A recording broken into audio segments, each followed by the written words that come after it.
Okay, what's going on here? Well, it's kind of a sad story because we're dealing with a number of eucalyptus trees that have been topped severely in the past, and the only option that we had was to cut these back hard again. So I didn't cut them back as hard as they were before, but I cut them back hard enough so they would be reasonably safe, at least for a couple of years.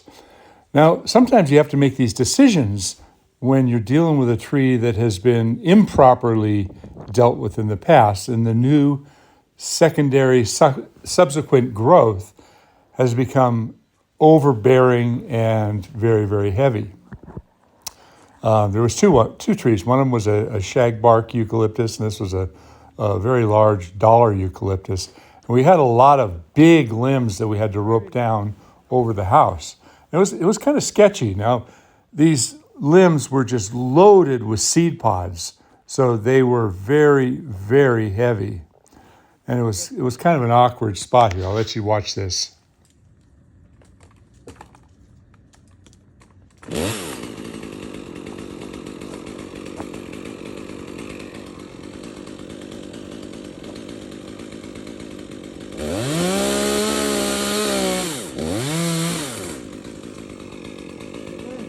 Okay.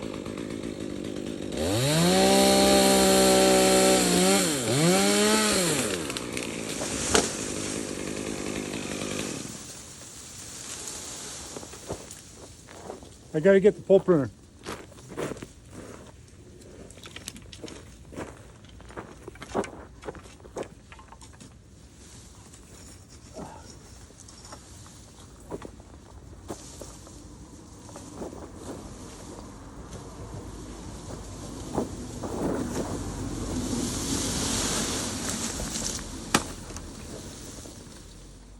Now, we had a lot to deal with that we could damage. Underneath the tree, the house was there, as well as a bunch of very delicate red buds that they wanted to save.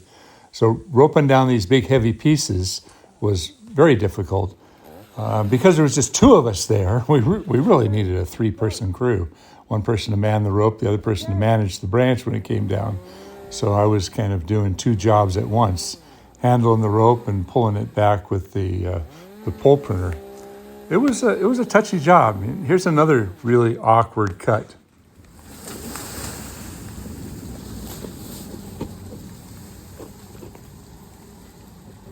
Okay, I gotta get the pole pruner. This one's really heavy.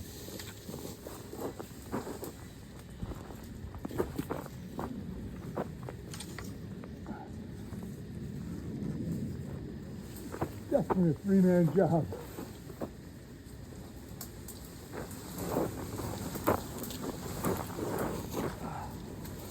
Holy macaroni. That's a big one.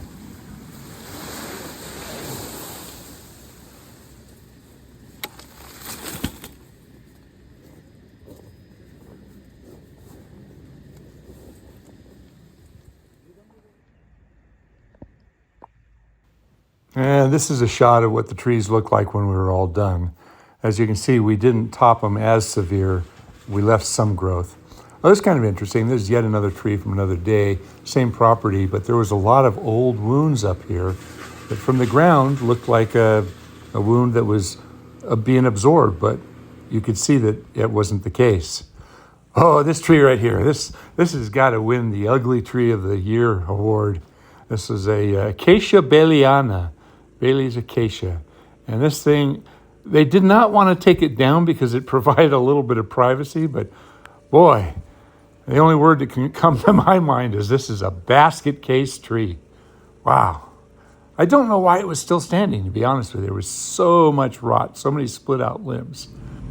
So I went to start my job this morning. It was a moderately large Douglas fir removal downtown Saratoga. And the old woman, she was probably in her 80s. I asked her, I said, why are you cutting this tree down again? And she did not have a good reason. She just kept saying, well, the neighbors don't like it. It's dripping pitch, and you know, the guy next door has an expensive car, and And I said, and you're afraid of it? She says, well, yeah, I suppose I'm afraid of it. It might go down in a windstorm. But I could not see anything wrong with the tree. The foliage was good. It was the right color. It was full. Everything about it was telling me something just wasn't right. So anyway, I got to talking to her a little bit more, and she confided in me that this tree started its life out in a pot. And it was a tree that sat in her mother's hospital room in 1969. She said it was a grapefruit can. And it was in her hospital room when she died in the hospital. And then she brought it home and she planted it, and it grew to be a significant tree. So I said, so this is a memorial tree? She says, yes, it is. And I said to her again, I said, so tell me one more time and be honest with me. Why do you want to remove this tree? And she started to cry. And at that point, I felt that there was something going on. The neighbors were pressuring her. She just wanted to get them off of her back. And, it felt like elder abuse. It really did. So you know what I did? I told her, I said, I'm not cutting the tree down. I don't feel good about it. If I went up there and started cutting this tree down, I'd feel like a murderer. So I walked away from the job, and she was frustrated because she had made up her mind. She got her permit, everything was in order, everything was fine. But there was no justification for it. So honestly, I feel good about it. It would have bugged the crap out of me if I was cutting down this tree thinking that she was being pressured into it. So that's my story, and I'm sticking by it. Electric mountain bike, $9,000, if you can believe that.